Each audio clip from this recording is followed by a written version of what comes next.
All right. Good evening, everybody. Welcome to the Big Ten Team Rivalry Show. No, it actually isn't the Big Ten Team Rivalry Show. It is the Michigan Team Rivalry Show. Mac changed the name and I forgot. And now you see how we start these shows off all the time, just like this. This is how it happens. In fact, Mac isn't even here tonight.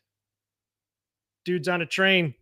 Can't do the show when you're on a train, I guess. Apparently that annoys everybody. So now I'm trying to figure out what's a good joke to start off the show. And I don't even know. So I'm looking over at the chat. Chat's a little quiet right now. So if you're out there in the chat, just drop something in there. Let me know who you are and where you're from and what you're doing. If you're getting ready for football, we do have a show. And there he is. Mac is on the train. He's saying that right now. Thank you, Mac. Thanks for joining us out there. You know what would be interesting? Watch this. What does this button do? Good job by J.J. McCarthy. Take the handoff. And Alec Manis is going to throw a pick. They give it to Corum. Up back. Corum. Touchdown, Wolverine. Roman Wilson does it again. Corum finds some daylight. He's got some speed and some blockers. Outside. Turns the corner. Blake Corum down the sideline. Looking over the middle. Caught. Touchdown, Wolverine. McCarthy extends the play, now using legs. McCarthy a first down.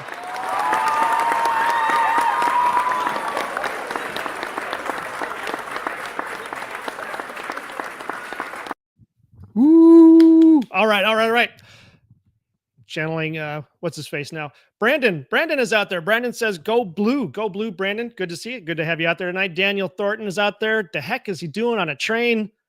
Just sitting there, probably waiting until he gets home. That's about it.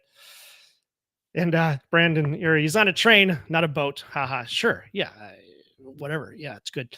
So tonight we have a few things going on. It's going to be a little bit of a shorter show tonight, just because there's fewer of us out here. But just before we get to it, I wanted to let you know, thank you to all of the subscribers and members out there. Memberships really help us out. Subscribers really help us out. Appreciate that. Everything you can do for the show. If you enjoy this content, if you don't have to be a member, but you might as well subscribe because it's free. And I wanted to remind everybody, depending on how the chat goes tonight, we have been getting more people in the chat lately, which is fantastic. Love it. Love to see you guys' chats. But, and this is really important this week because I'm flying solo here. It may be difficult for me to get to your chats. If you do a super chat, I guarantee I will put it up there and we will talk about it.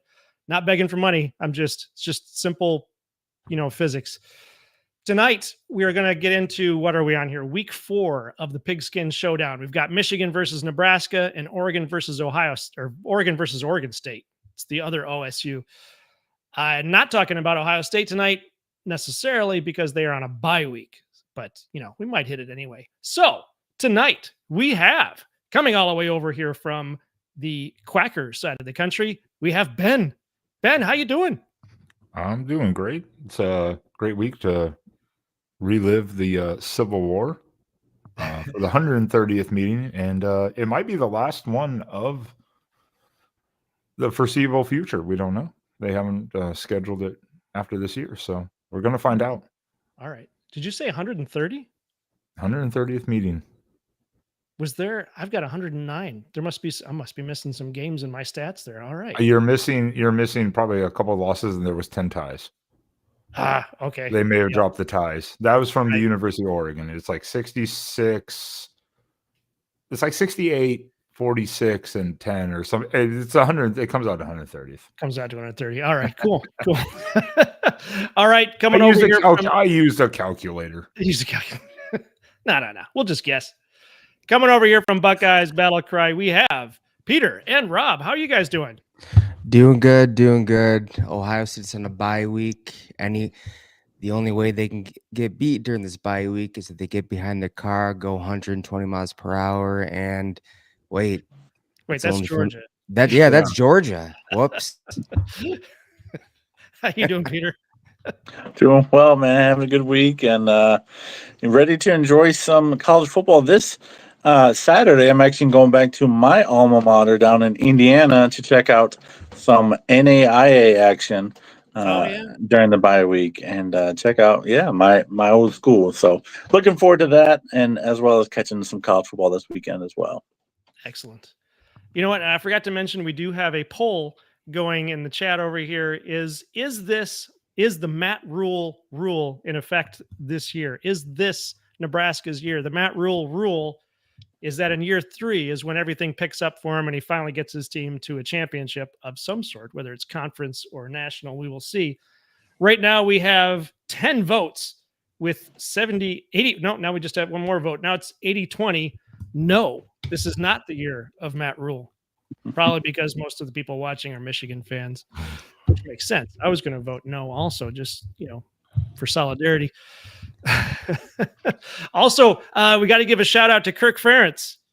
Kirk Ferentz, the head coach of Iowa. Not only is he the longest tenured and I think oldest coach in college football, but he is now the winningest football coach in the Big Ten. Yep. With, what is it, 206 wins now? 206 wins. He passed Woody Hayes. That's Woody Hayes. Yeah, Woody Hayes is at 205, right? Yep. Or 204. No, 205. 205, yep. 205. And then there was Stagg was off after him, and then I think Bo Schembechler is 4th place. So that's pretty cool. And I was certain that 2 years ago when Kirk Ferentz hit year 25 that he was going to retire because it seemed like a nice, round number to retire, but he stuck it out, and now he's the winningest coach in the Big Ten. And without much of an offense for 2 to 3 years. Yeah. So it's amazing. The fact that they continue to win games the way they do is honestly quite astonishing and impressive. Yeah. Yeah, there for a while they were winning every game with defensive touchdowns, I think. Yes. Yeah, it's Iowa. It's a shame that they wasted all those top defenses because they had absolutely no offense, or else they would have been a legitimate contender, I think. Yeah. Isn't that what was always said? If he literally had an offense in general that could score 21 to 24 points a game, they probably would have been one of the most dangerous teams, but he was winning those 11-9, 13-10 games all the time. Like, just add 10 to 12 points a game and watch out. I mean, Iowa would have destroyed you. Oh, yeah. I mean, if you in college football, if you have like a top 5 defense and like a top 20 offense, like you're a legitimate contender each year. Yeah. Yeah. The years he did have those offenses, they were serious contenders. In 2002, Brad Banks led the offense as a quarterback, and they split the Big Ten title with Ohio State that year. And then in 2009, with Ricky Stanley, in 2015, they're undefeated going into the Big Ten championship game, but just lost. But yeah, so those years were few and far between for Kirk Ferentz. But my goodness, if only he could have kept those years rolling. He just couldn't do it. On the national level, though, when they had what's his face Banks, they got absolutely slaughtered by USC, and then when they made that bowl game in 2015, they got absolutely killed by Stanford. So in the Big Ten, sure, but on the national level, they just still were contenders. Yeah, I can't dispute that. That's true. Hey guys, real quick. I know we didn't talk about we weren't going to talk about the Illinois-Indiana game, but I am suddenly realizing that it's number 9 Illinois against number 19 Indiana. Yeah, buddy. Just off the top of your head, who you got, Illinois or Indiana for that game? Ooh, man. I think all of us are the same. We're like, I was surprised you weren't going to say anything about it, to be honest. So I was like, I didn't even really think about it. Yeah, I mean, my thought was since we don't have an Indiana or Illinois guy here on the show, I wasn't gonna get to it. But it does seem to be a significant game, if simply for the fact that I think Cignetti, well, both of them, Cignetti and Bielema have something to prove this year. Cignetti maybe even more so because he got this close to, well, maybe not this close to getting to the national championship. So he's got a little bit more on his shoulders than Bielema, but it's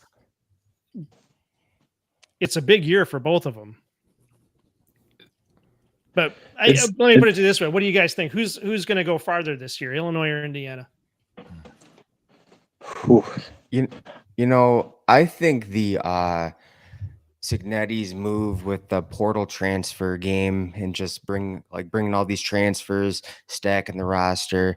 I only think that works. That only goes so far in terms of what his strategy.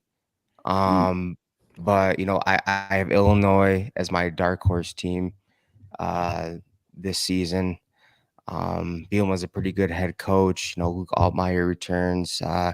They're a ground and pound team, and I think Illinois could pull this one out.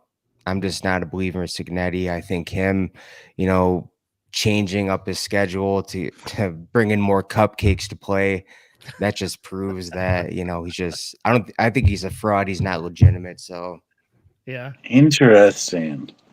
I wouldn't go that far with Cignetti. Nobody's ever done that in Indiana. And I give him props and respect for that because he's one of one in that regard. With Illinois, man, it's really interesting for me from the Bielema perspective. He's never had back-to-back 10-win seasons, even in his glory days at Wisconsin.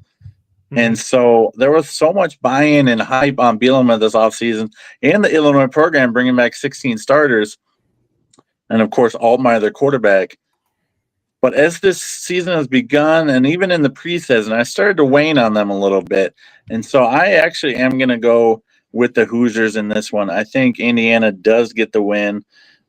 I think Illinois does not make the playoffs. I don't think Indiana makes it either, but I think the Hoosiers take this W. Their offense looks very impressive. Yeah, I know they played nobody so far, but they kept that train rolling, and to me, that's worthy of my respect. I didn't think Indiana could keep it rolling like this, and they're doing well offensively. I mean, they also have a top 9 defense. Mm-hmm. So I mean, that's goes. I mean, on paper, Indiana looks like the better team. Again, to Peter's point, they haven't really played anybody. Mm-hmm. Yeah. I also think Illinois kind of lacks explosiveness. They lost their running back to Georgia, and they lost their top receiver to the NFL, and they just don't have explosive plays. They don't. If I'm not, I think I'm correct. They don't have a play of over 20 yards this season so far, the Illini. So that's pretty troublesome, especially in the non-conference. That's not going to get much better in Big Ten play. Yeah. Any thoughts, Ben? Well, I mean, yes, if you're looking like as a whole at the season, both teams have upcoming battles. So let's bypass this game for a moment because it's obviously important. Indiana is at Iowa, then at Oregon, at Penn State, at Maryland. Those are all 4 back-to-back road games. That's not great for any team. Whereas Indiana has, after this, USC, Ohio State, at Washington, at Wisconsin. Not ideal either. But like for this game, what you were saying is that Illinois brought back, though, a lot of guys, like Altmaier at quarterback. Sure. So that is very crucial. And Indiana has not played anyone realistically in the non-con. At least Illinois went to Duke. Yeah. Who was coming off a great season last year under Manny Diaz. Wow, tongue twister there. And Duke gave them all they could handle for basically the half. And then Illinois just ran away with it. So I think buried them. That puts a little bit of battle testing in the favor of Illinois. I have to look at this really quickly just because I don't know what the line right now is. Indiana by 5.5. Yeah. And at home. I'm gonna lean Illinois, honestly, just for the experience, because I think Fernando Mendoza he was a decent QB at Cal. I think that was Justin Wilcox and their OC's problem that kind of faltered him. Mm-hmm. Under Cignetti, I think he'll be fine, but is he still really being leaned on to lead a team to a victory when they're just blowing these little teams out? Whereas Altmaier knows the system and he's there, and Bielema has the confidence in. I got to take Illinois in this one, just to be honest. Oh wow! All right, yeah. The the FPI has, Indiana at 62.8%. But yeah, you're right. It is only a 5-point spread, 5.5 points. An interesting anecdote in this game. The last time these two teams played and they were ranked was 1950. Oh, I was going to say the 60s. Yeah. Not bad. No, wow. Close. Well, it could be a stellar year for Indiana. Because, last year, I forgot that last year was actually their best season on record, wasn't it? So if they can win one more game this year, then they get back there. And that would only be because they lost, in round 1, right? Yeah, to Notre Dame. They were in round 1. Yeah, to Notre Dame, right. Yeah. All right, guys. So another thing. Illinois has the 12th ranked red zone defense, and Indiana is nowhere to be found, even in the top in red zone offense. So that could definitely go in Illinois' favor. So I'm picking the final line to win this one. Fair enough. Fair enough. All right, guys, let's get to the games we had actually planned on talking about. The first one, I guess we'll just call this a tune-up game.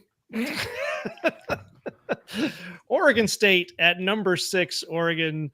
The spread on this one is 34.5. The over-under 55.5. The FBI has Oregon at a stunning 98.7%. And this game will kick off at 3 p.m. on Saturday. I did my chart, and Oregon has the advantage in every single category. As we were talking about before the show, the series on this, I've got, Ben, you're going to have to correct me on this. I have 56-46 Oregon with 6 ties. And when I looked back at the recent games, it looks like you get like 2-1 basically for Oregon. It sounds like 2 wins, 1 loss for Oregon, 2 wins, 1 loss, kind of in that category. So it's a fairly tight rivalry, I think. What is the view from it from your side? It was a tight rivalry until USC and UCLA and the Big Ten colluded to collapse the Pac-12.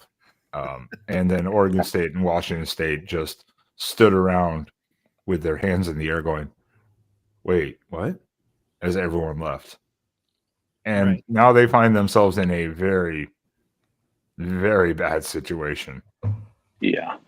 I think that's about as simple as you can put it, and it's not getting better. Yeah.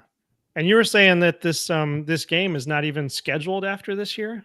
Not right now. No, we were talking about last night on our live stream about this game, the series, and as of right now, it's not. Now, last 2 years ago, they did do a really last second shifting in schedules. Instead of Texas Tech going to Oregon for the home and home, they bumped it to be able to allow for the slot.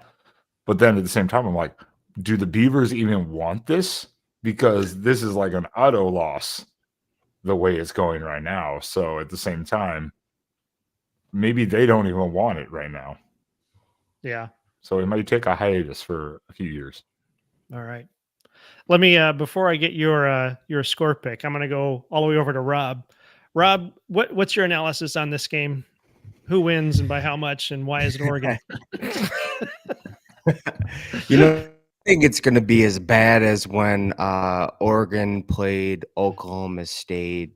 I mean, you'd think this offense would miss a beat without Evan Stewart, but yet they have someone as equally or even more talented, K. Moore stepping up, big playmaker, and it seems like they just have weapons all around. Let me look at the stats here. So they do. So they have Oregon has the 24th overall defense, giving up 256 yards per game, and they have the 18th overall offense, 503.3 yards per game. I'm looking at this defense statistic right here. I don't see Oregon State anywhere near the top 50 at all.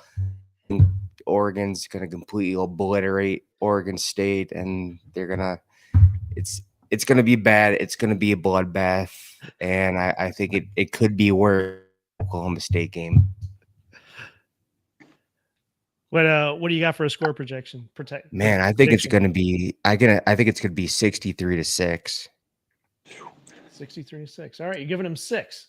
Yep, giving them 6. That's not bad. Oh, hey, we got a super chat. Thank you, Blue Wolverine, $4.99. Hello, all. Epic police lineup of a panel here. Yes, indeed. Yeah, we're down a couple of people. I don't know if you saw in the chat. Mac is on a train, so he can't be here tonight. And then Garrison, I think, is working, slinging drinks somewhere. In the meantime, everybody in the chat, let me throw your score picks in there for Oregon State. I'm curious as to what everybody else out there thinks. And yeah, as Max says, don't forget to like the video. Appreciate that. Like and subscribe. Tom Bouchard saying Blue Wolverine. Yes, indeed. We love Blue Wolverine around here. Big supporter of the show. Appreciate it. Thank you very much, Blue Wolverine, for the super chat. Peter, what is your breakdown of this game? Man, this is the second time this season that Oregon's taken on OSU, and we're hoping we'll see a third, that they'll face all 3 OSUs in the nation as our Buckeyes hopefully take on the Ducks in a potential playoff rematch, or maybe the Big Ten rematch that didn't happen last year, except in the playoffs. Hopefully in Indy. But this game is going to be bad. I mean, it's aptly named the Civil War, and it will be a bloodbath. And this is not going to be fun. Oregon State is a cratered program now with no hope. This new vamped Pac-12 conference that they're trying to scramble together and salvage the likes of a conference it's just hurting them. They're isolated out there, and they're scraping together teams. But Oregon State coming in winless so far, don't have much of a pulse. They don't have much hope in this game. Like Rob said, DK Moore is putting on a Jeremiah Smith, Ryan Williams type performance.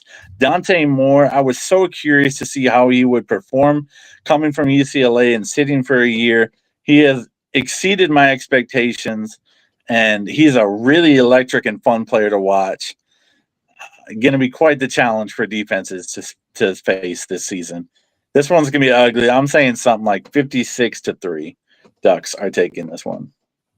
56-3. Oh, you know what? I forgot to point out too, because it's been 2 weeks since we've had our live stream.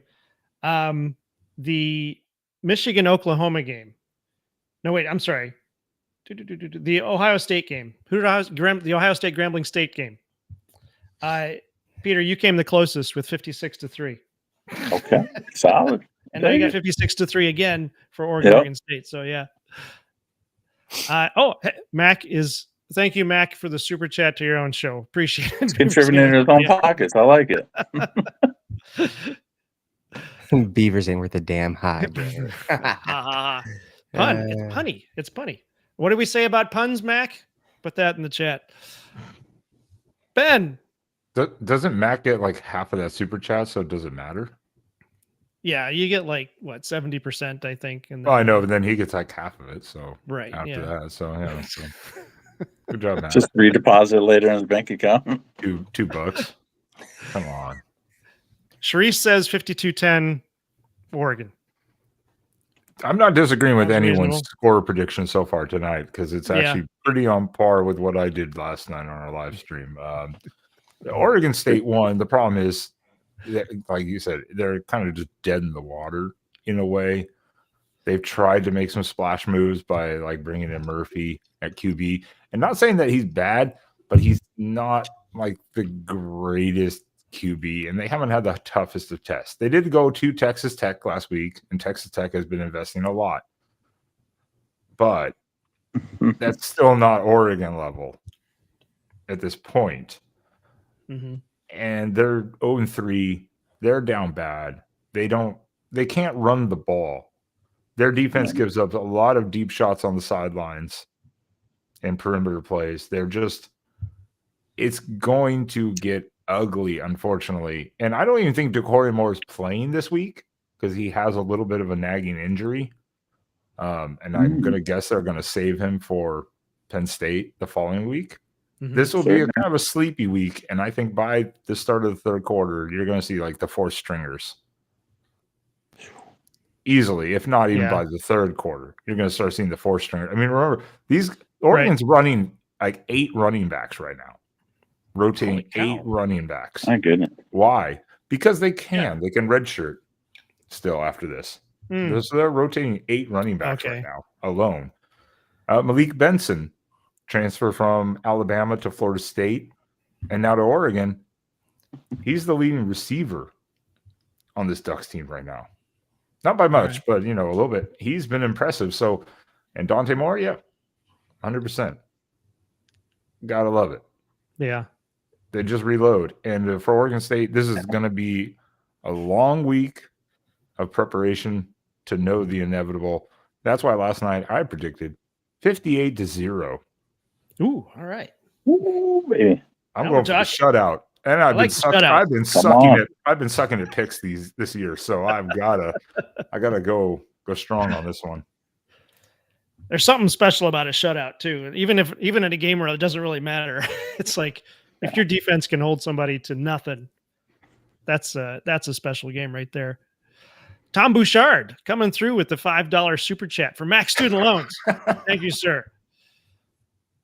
Let's see if he puts the $5 on it. That means he's only got $129,555 to go. Okay. Somewhere in there. Tom also says, yeah, Dante Moore is looking good. Ben, what do you guys expect? I'll ask all of you guys. Since this game is, a tune-up game, kind of a foregone conclusion, what do you expect from Oregon this year? So we saw them get really close last year. I don't know if that was their best season ever. I don't think it was, but Oregon did exceptionally well last year. Wins the Big Ten their first year in. What do we expect from them this year? That's a fair question. It wasn't their best. I guess their best season was probably 2014 with Mariota. Yeah. Okay. To win a playoff game, a conference title, only one loss, and then losing the national title. I would say that's probably overall their quote unquote best season in the sense of wins and probably statistics. Okay. Even though they had to literally outscore everyone like by 60 because their defense sucked. This year, I don't, this year going in, we all said probably the floor was definitely 9-3. Mm-hmm. And now, as we've seen other teams play, not near as much hesitation. Like at Iowa was a risky game. Iowa, I'm sorry, has not been impressive yet. So that game is not near as nervous. Penn State, are they hiding something, or is it just Aller being Aller? It's just not been impressive. So even at Penn State next week, I'm feeling much more confident about going to Penn State. The environment's the only thing that scares me because it will be a wideout. Yeah, So that's going to be a whole different thing, especially for Dante Moore and a lot of these younger players. But I still think that there's a shot to at least be right in the mix of the top 3 for the conference title. And definitely a playoff shot. I'm feeling a lot better going into this unless something just horrifically goes wrong or injuries or something like that. But like this game, like you said, last week at Northwestern, sleepy game, 9 a.m. Pacific kick for those guys. Yeah. This week at home, this is going to be pretty much a cakewalk. Rest the starters as soon as possible. Move on to the next week. Yeah. What was the score of the Northwestern game? 34-14. Yeah. So not, that's almost a 3-score game. Not horrible. I guess I was expecting more out of David Braun this year. I thought he would be on his way up, but it looks I give David Braun credit though, because he had Northwestern ready to go. Now all those 14 points basically came in the fourth quarter against like the third and fourth string guys. Stringers, yeah. So, but sleepy game though. Sleepy game for the Ducks. Yeah. Peter, what would you think? How far do you think Oregon's going this year? Well, it's interesting because, Oregon to me as a program this century has been very good consistently, but hasn't necessarily reloaded from year in and year out. Correct me if I'm wrong on that, Ben, but it just seems like from a national perspective, like towards the end of the season, not every Oregon team has been in that that conversation for a national title at the end of the year. And so I was really curious to see, is Dan Lanning building a program that just reloads instead of having to rebuild? And so far, through 3 weeks of evidence, I have to admit they are looking like a reloading year after year type program. Dan Lanning is bringing in the kind of recruits that there will not be much drop off. And obviously, the most important position is the quarterback position, and they've certainly reloaded in that very strongly so far, from what I've seen from Dante Moore. So I think the expectation now is to win a playoff game, like Ben said. Take the next step, elevate the program, and continue to build. It's interesting because I did have Penn State kind of taking this game next week all off season. I was thinking whiteout, what's Oregon going to look like? But Oregon has looked like the better team. But maybe to Ben's point, maybe Penn State is kind of rope-a-doping Oregon, just like Oregon did to Ohio State last year, looking suboptimal versus some paltry teams, Idaho and the Boise States. Although Boise State did make the playoffs, but you know what I'm saying? They didn't look great in those first couple weeks, and then they exploded versus the Buckeyes, bringing out a totally different game plan. So that's going to be fun to watch. But I think that the logical next step is make a run in the playoffs now for the Oregon program. Yeah, definitely. I forgot to mention, too, Mac did give me his scores earlier, and he has Oregon 56, Oregon State, LOL. This guy always got the jokes. Rob, what do you think? What do you expect from Oregon this year? They recruit way too well to take this giant step back. I mean, they have Phil Knight, Nike money. Dan Lanning, he's a good head coach. He just needs to figure it out in the playoffs. There's a really good chance that they end up in the Big Ten championship again. But even if they don't, I still think the playoffs. I was waiting to see how Dante Moore did. I have his stats up right now. So far for the 2025 season, and this is key, he has a 78.1 completion percentage, which it's way above that 70% threshold that, quarterbacks really want to be at. His QBR is 85.7%. So I think this, again, I think this team is going to go as far as Dante Moore takes them. Now, I know that I haven't watched that many games. I've just seen highlights. I don't know what their defense looks like, because I know they got absolutely murdered in the playoffs in terms of their passing defense. Ben, would you say it's a lot better than last year? They have more complete corners who can actually cover one-on-one, because that's huge. Once you get into the playoffs, it's really hard to gauge outside of watching the game, because the fact of Oklahoma State, they rotated 81 guys in that Oklahoma State game, which is almost unfathomable to think that many players were on the field at different points in the game rotating. But the corners are bigger. But the problem was the secondary is young. There are a lot of younger guys, like redshirt freshman, redshirt sophomore. But now they're even a couple true freshmen, but now they're stepping the role. But now they're bigger, they're taller. Because last year, I think the tallest corner we had was 5'11", 3/4. So now you're going up 6'2", 6'3" receiver. That was a lot of the problem. Was they would be in position, the receiver could just out jump them and reach. That was a lot of the problems last year. So I'm looking at their schedule now. They really tough game next weekend. It's a whiteout. Penn State. Happy Valley's jumping even in the middle of the day, man. Like my wife and I, we've gone to the Penn State Michigan game. Then we went to the Ohio State Penn State game last season. Really loud, but I can't even imagine what it would be at night at a whiteout game. You guys host Indiana, then you have Rutgers, then you host Wisconsin, then you're on the road against Iowa, and then Minnesota. You have at home. Those should be relatively easy games. Now Now, I don't know what USC is going to look like more towards the end of the season, but you host them, which is good, and then you're on the road against Washington, which that's pretty much rivalry weekend, and we'll see how they look. But I don't know about the Big Ten championship. The jury's still out on it, but I do see Oregon as a playoff team.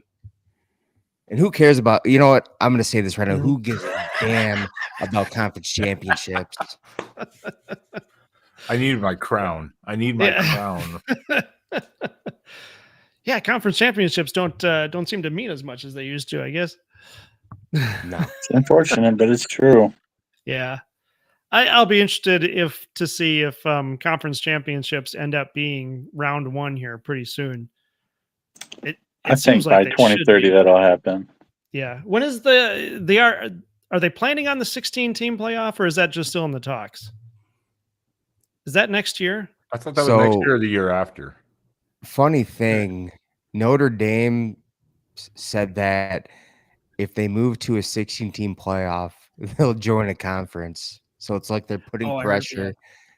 If they're putting pressure to do a 16 team playoff, like, dude, if they do a 16 team playoff, man, get rid of conference championship weekend. Start the playoffs during that weekend, and just who cares about conference championship games? And please make like all first rounds home games for the higher seed team. That's what needs to happen. Oh, it should be home field advantage throughout the whole entire playoff. I would love that, but they would. How that would work. They would never allow that. But everyone needs a home game. Everyone deserves a home atmosphere. That's your reward for winning.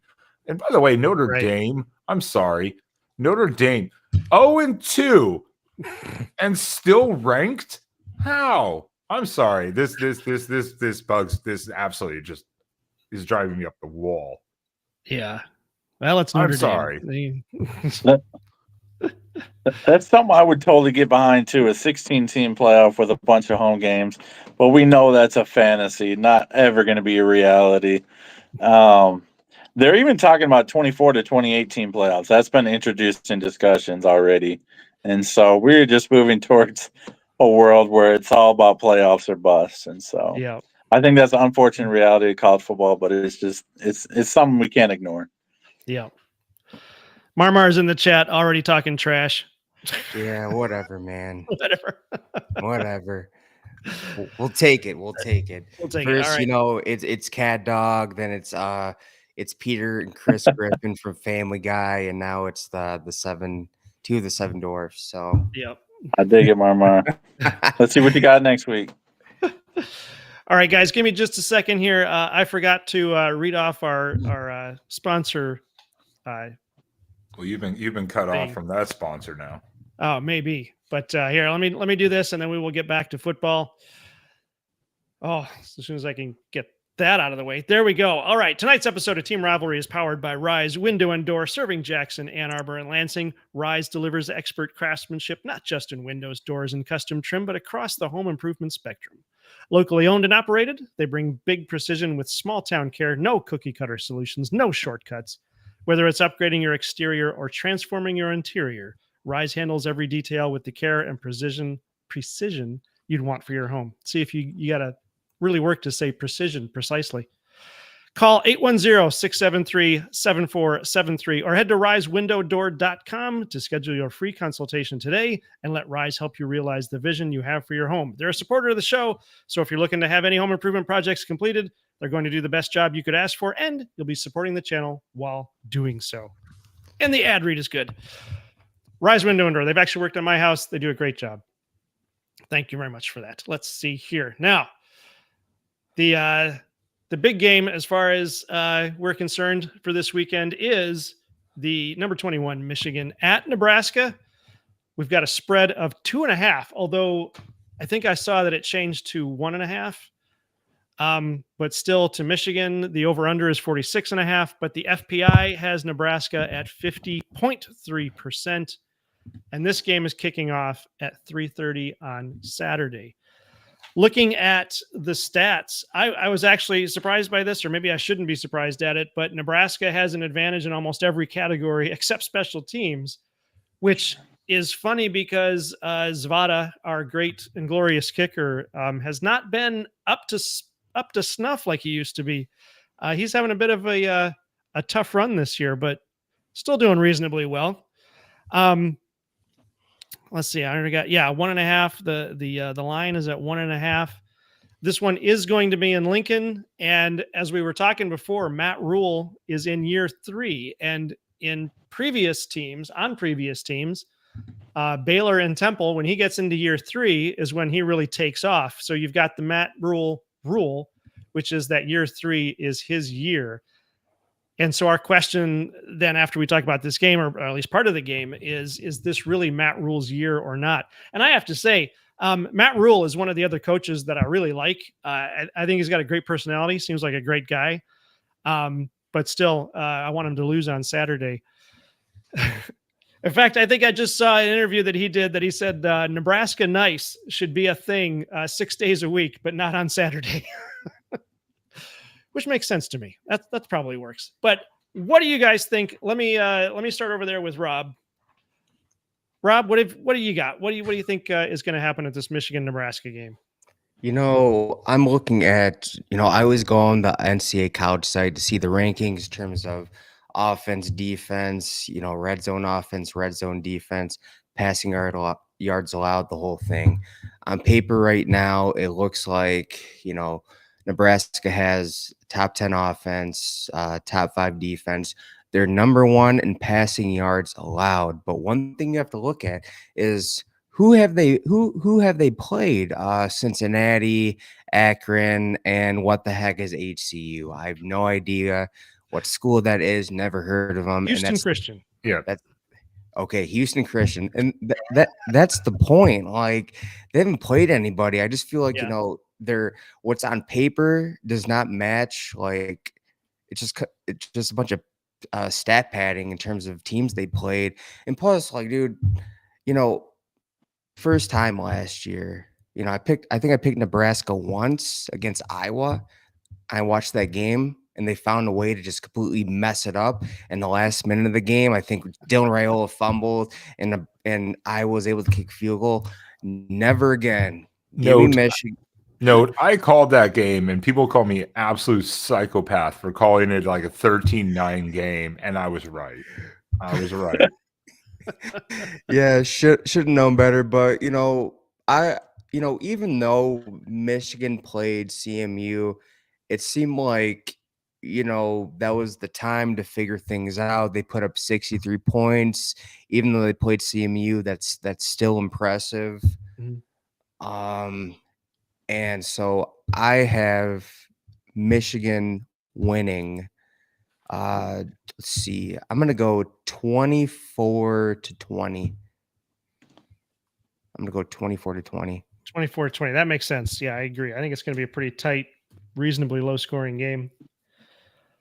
Peter, what do you think? Over the years, Nebraska has just kind of become a meme with losing these close games and finding new ways and inventing new ways to lose these kind of close games. I'm surprised this game isn't a pick 'em because it's just like it's such a toss-up. Which Bryce Underwood are we going to see? The hostile environment in Lincoln. How is he going to perform with this second road game of the season? All off season again. This is one I had Nebraska most likely winning, but I need to see more from them. And then I watched them play their opening contest versus Cincinnati and lost so much faith and trust in them.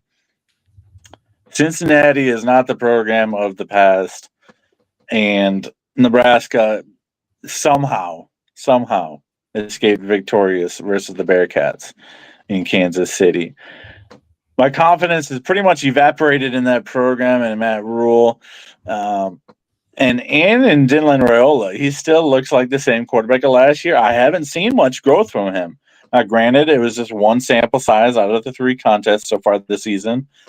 But it's just like, geez, man, I wanted to see some growth and progression. But much like Illinois, he doesn't have too many weapons to utilize in that offense. And I can't really justify picking Nebraska in this one, even though it's in Lincoln. I do think the Wolverines have found a little something in allowing Bryce Underwood to run the football. I don't know if that was – I don't know what, changed from the Oklahoma game plan to the Central game plan. But obviously he's a weapon with his legs, and he's going to continue to utilize that this weekend, I think. And I do have Michigan winning. I'll say 24-16. The one thing I heard about Michigan at Oklahoma was they were trying to say that they actually were trying to take the air out of the game. So they were trying to keep the ball on the ground, but they weren't able to get past Oklahoma's D-line. So they're physical. Yeah, depending on how you look at that. I mean, yeah, Biff Poggi said that they're not going to do that again. But they're also not going to play a team as strong as Oklahoma until they get to you guys at Ohio State. So it'll be interesting to see if that plays through. But what, Ben? I hope Matt Rule called Dan Lanning for a little coach speak after that type of nonsense. Yeah, no kidding. But what was I going to say? Well, anyway, if I remember it, I'll come back to it. But yeah, 24-16, that seems reasonable to me. Oh, I know it. Josh Pate actually has called Nebraska to win, which I found interesting. What? Josh Pate. Did he have any kind of reasoning behind that? He feels that the Matt Rule is going to take effect this year, and Nebraska. So he's a buyer. Is on the come up. Yeah, they're gonna win this game. It could be a squeaker, but he sees them winning. Primarily, we all know what happens when they're in really tight games, and you know what? I'm still thinking about that Nebraska-Iowa game. Still thinking about it. Yeah.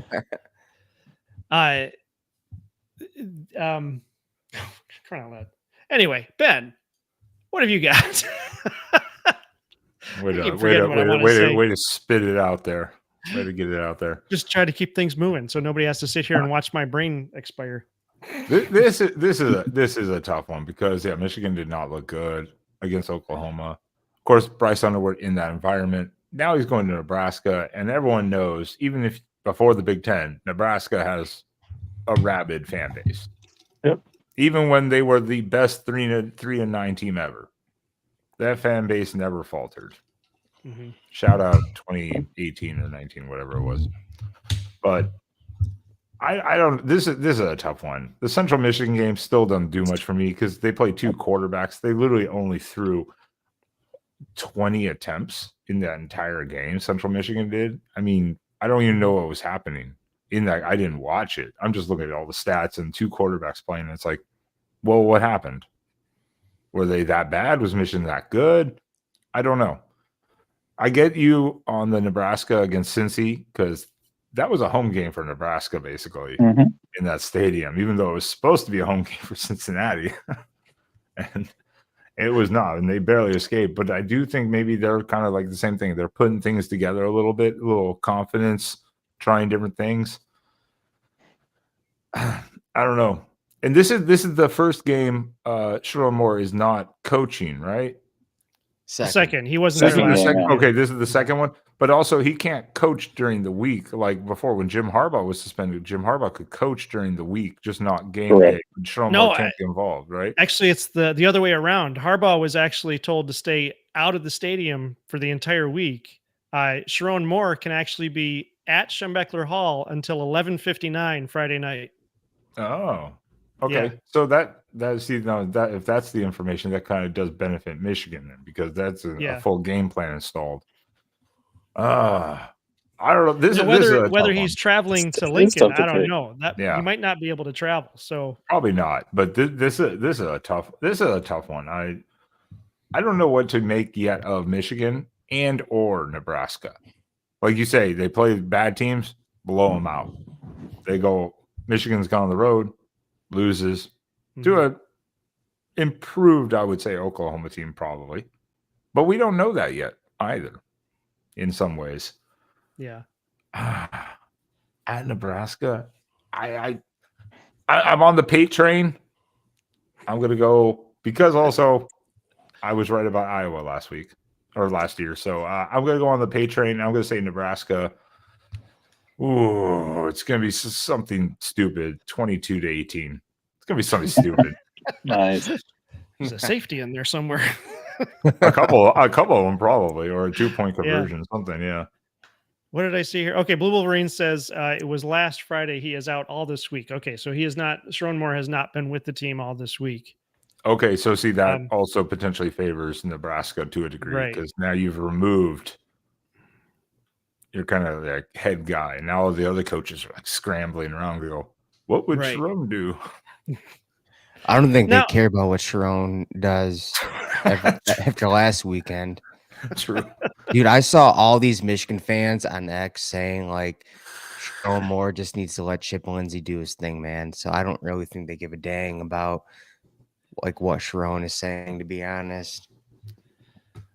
Yeah, how do you guys feel about the whole idea of the team identity? Because I know that was brought up about Michigan because the game against New Mexico was not as smooth as was to be expected. Obviously, the game against Oklahoma was even worse.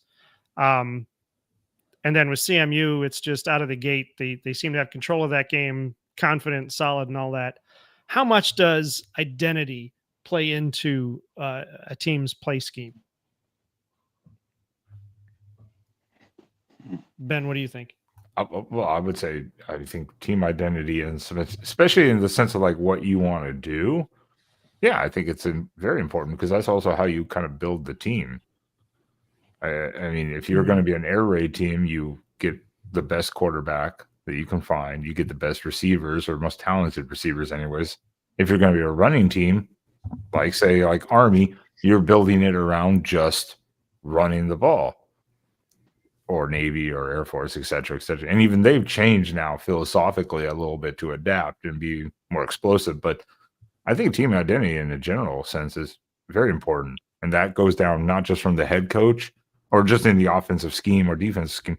That goes from the head coach down to all the assistant coaches, coordinators, and to who you recruit.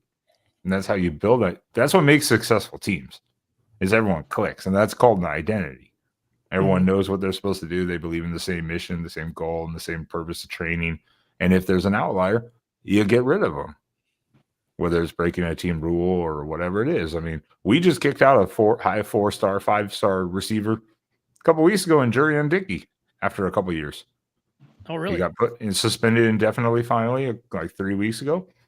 He left the team. He went to a JUCO, played one game. Now he's at Sacramento State. Oh, wow. What did he do? We don't know. We just assume that everyone assumes that it was either being late and or disrespectful. And I'm assuming it was not like 1 or 2 times. It was multiple times. And bye. Yep. Peter and Rob, what do you guys think of Bryce Underwood? He's obviously in the I would say in the New Mexico game, he was doing his thing, getting kind of his feet under him. But then the Oklahoma game, it seemed like he was handcuffed. The CMU game, he was unleashed. What do you think? What are you seeing in Bryce Underwood now? Is he living up to the hype that you guys have heard, or do you think he's a little bit more mid than expected? You know, one concern I had in the Oklahoma game was that he was, I think, 0-8, 0-9 when pressure got to him. But at the same time, they didn't really let him do much with his legs. So I think he kind of had his hands tied with that. You know, I watched some of the highlights, the CMU game. Now, mind, you know, even though it's CMU, doesn't mean the game wasn't impressive. I mean, some of the throws he made, I mean, it looks like he's got some wheels on him in terms of running. So they need to just, like, again, let Chip Lindsey do his thing, let him run the offense, and, you know, just let Bryce Underwood do his thing. I mean, you're paying him $12 million for the next 3-4 years for a reason. So, you know, just continue to unleash him and let him grow. Again, let him do his thing. So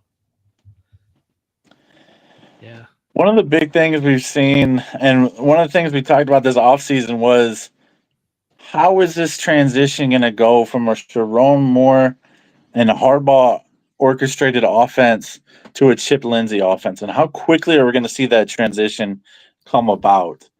And I feel like we got to see what the Chip Lindsey offense can look like, a fully unleashed Bryce Underwood.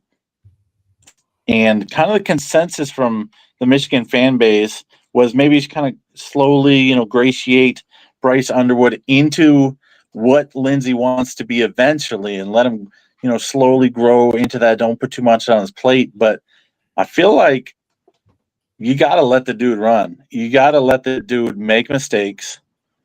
We understand, you don't have the best receiving core, and they're getting open against the New Mexicos and Centrals and not of the world, and not against the Oklahomas of the world, and perhaps not against Nebraska.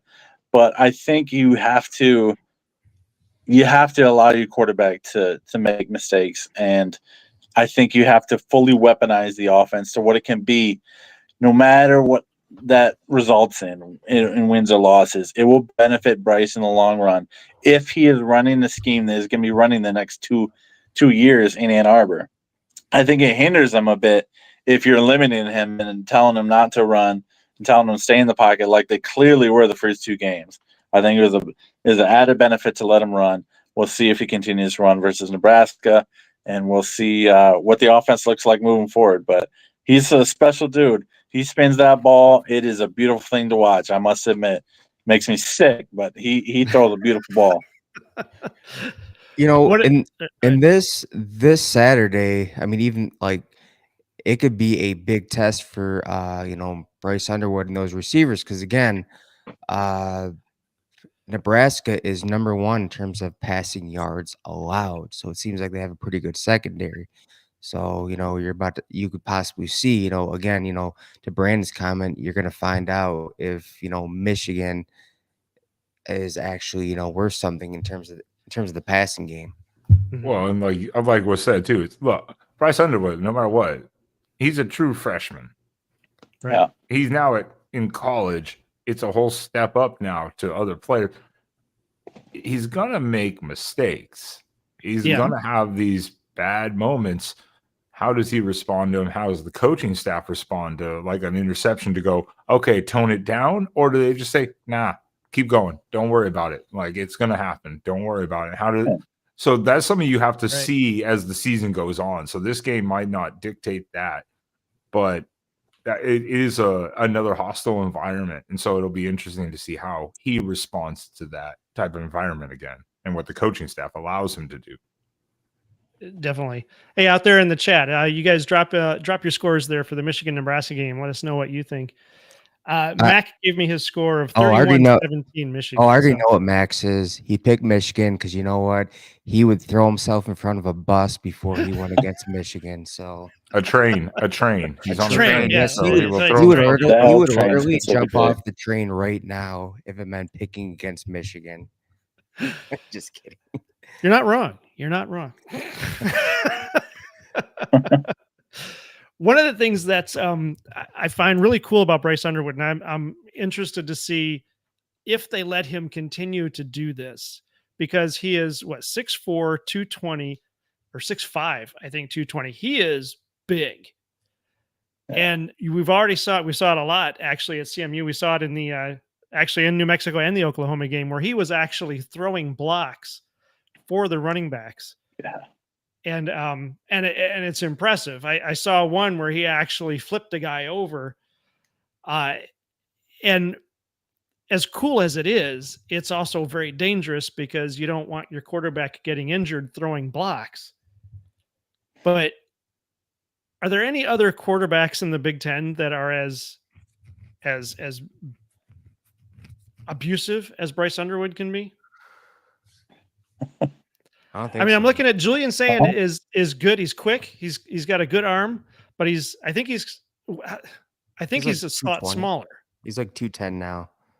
210. All right. He's a lot shorter though. Yeah. I think he's like 6'1". Isn't he like 6'1", 6'2"? I mean, that's what the roster says. I think he's probably shorter than that. 6 feet, 6 foot. He's probably 5'11", 6 foot. Yeah. Okay. Yeah, college O is over overestimates, so to say, or Yep. enlarges their quarterback height. Especially in basketball, but also in football. Yes. Yeah, I think I like Dante Moore. I think he's like 6'1", 6'2", which is not bad, but I think he's like 210, 215 maybe. But I mean, he's also seasoned now, and that's something maybe Bryce will learn later, because when the quarterback starts throwing himself into people, you're gonna either hurt maybe a shoulder, even your non-throwing shoulder. You're gonna get hit maybe a collarbone, or just hurt a lat and have to stay. The point is, it's not smart, and so that's something maybe he'll learn. Hopefully, not through an injury, but maybe the coaching staff will be like, "Yo, just push the guy, or like turn around and like block him, but like don't you don't need to tackle him. Like come on." Right. Well, and that's what I wonder if that's going to be one of those freshman mistakes, because I was thinking the same thing, that they were putting a lot on his shoulders. And maybe he can handle it, maybe he can't. But I think no matter what, especially in the Big Ten, and frankly, it doesn't matter which Big Ten team, because there's expectations on all of them. But you're a actual freshman stepping onto that field for the first time. This isn't high school. This isn't, 5,000 people and mostly your parents and friends and family. This is 110,000 people in the stands, another few 100,000 on TV.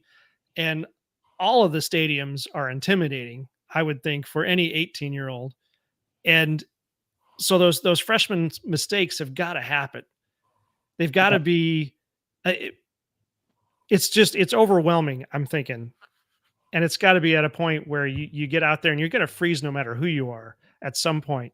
But then to also be throwing yourself into the mix like that seems inexperienced. And a rookie thing to do. Like you were saying, Ben, he's risking a lot of injuries by doing what he's doing. And I'll be surprised if they let him keep doing it. Because I think back to like Denard Robinson. I mean, Denard Robinson was fast, but when he got hit, he was out for the rest of the game.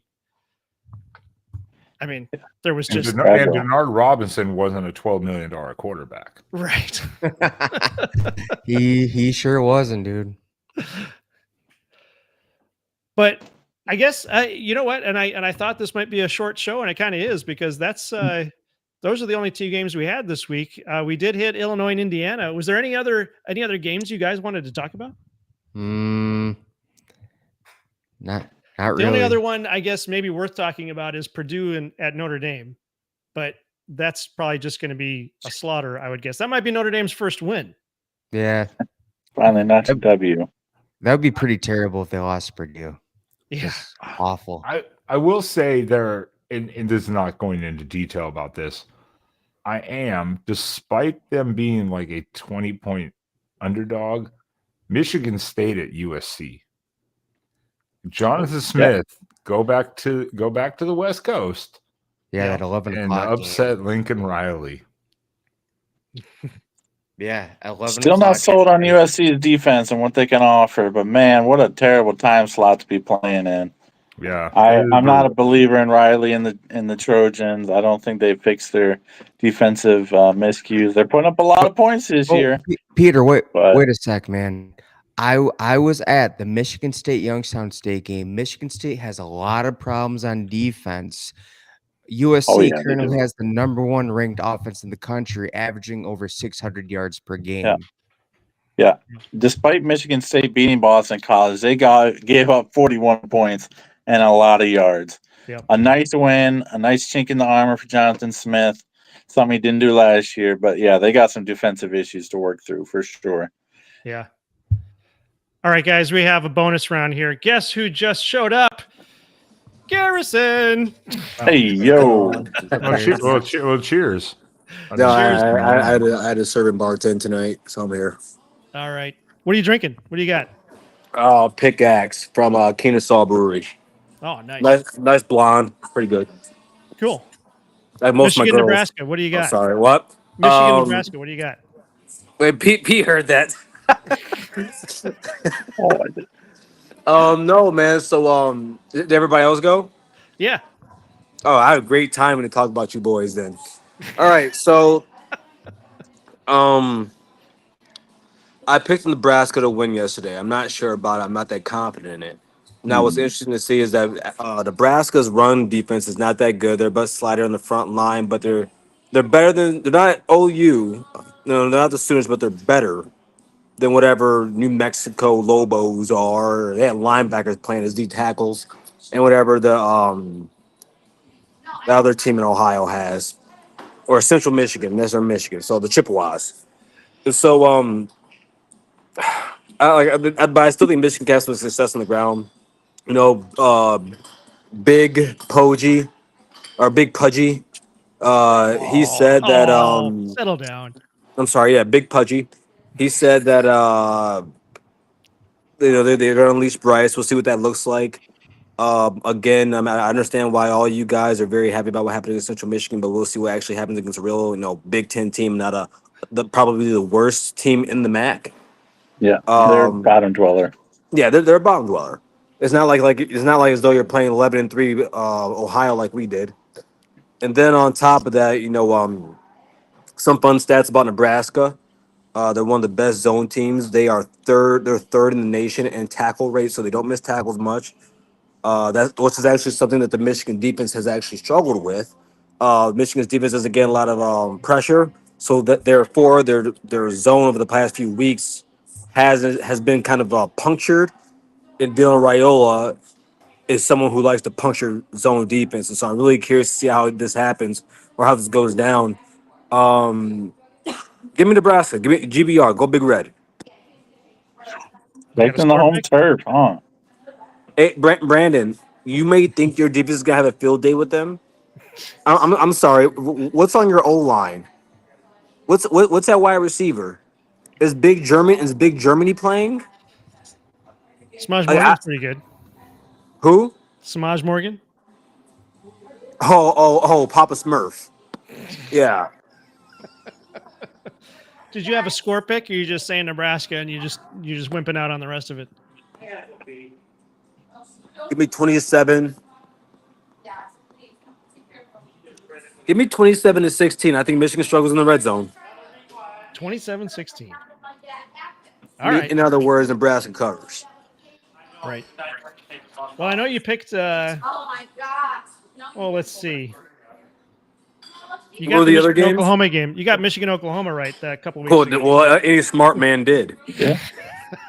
The only other game we were talking tonight was Oregon State. Which all right, so this is called the Civil War, right? Yeah. Yeah, buddy. Has the South rised again? Not no. I know. No. But in the north is Oregon. These are two teams in the north. All right, guys, I gotta get going here. You enjoy the rest of your show. Thanks for letting me up, boys. And again, go Big Red. Hey, go get that blonde. Thanks, Garrison.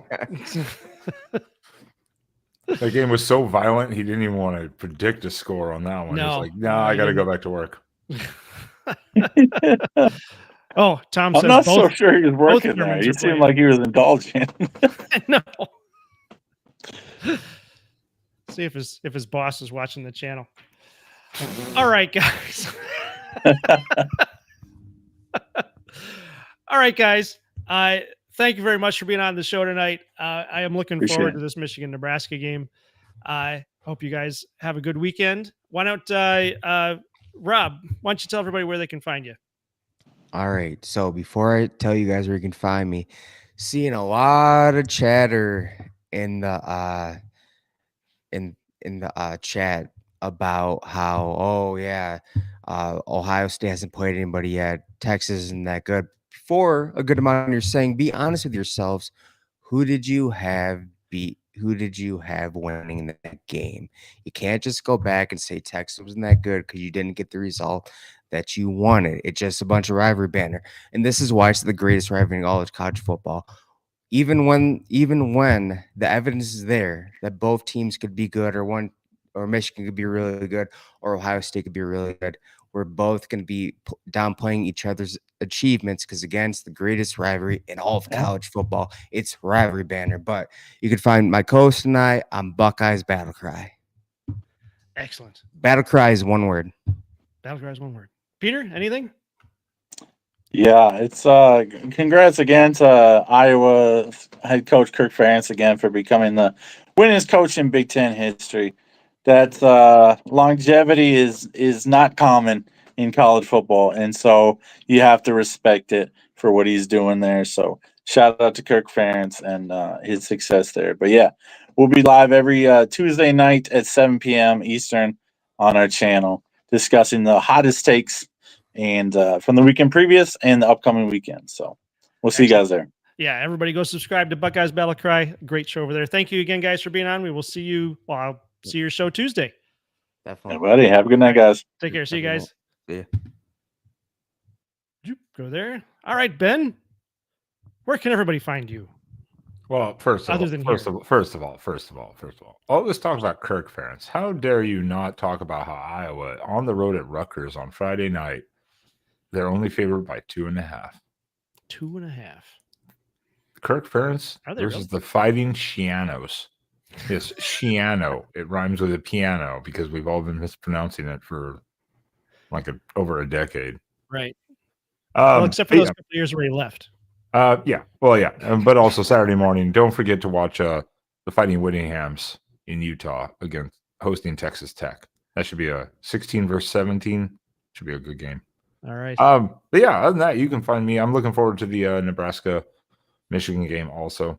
Definitely one of the more intriguing games of the day. And there are some others, but yeah, you can find me and my co-host Spaz over on the Quacking Off channel on YouTube. And I just subscribed the other day. Oh, awesome. Getting in my feed now. Yeah, we'll do our live post games following each game, as well as a live stream on Tuesday nights, depending on guest availability, of course. Excellent. We'll be flexible for them. And then I guess here, but I may have to cancel once in a while. So, Cool. Well, thank you very much for being on. Have a good night and have a good weekend. All right. Have fun. And hey, Mac, stop getting COVID on the train. That's what he kept saying in the chat. Stop it. Oh, no. Spreading Stop COVID. it. All right. Well, it'll happen. All right. All right. See you, Ben. All right. One thing I wanted to do before I close out tonight, I forgot to hit the standings on our fantasy football thing going on here. I am where I expected to be, Clips of Insanity. I am in 10th place, which is pretty much what I projected. So I win, really, because I got that one right. Mark the Shark is in first place with 2 wins. Actually, we have a 3-way tie right now between Mark the Shark, Buck Nasty, and 9th place or Bust. GT. Oh, I haven't seen GT in the chat. Hope he's doing well out there. But the first annual team rivalry fantasy football, NFL fantasy football, is going well. I just have to figure out how to build a better team, and that's about all we're going to do there. Shreese is out there talking trash. Go, that's fine. Talk some trash. That's great. Tom, Mac track. I like that. So Mac is out there on on the train. Not an Amtrak. It's a Mac track. And everybody, thank you for sticking with me tonight.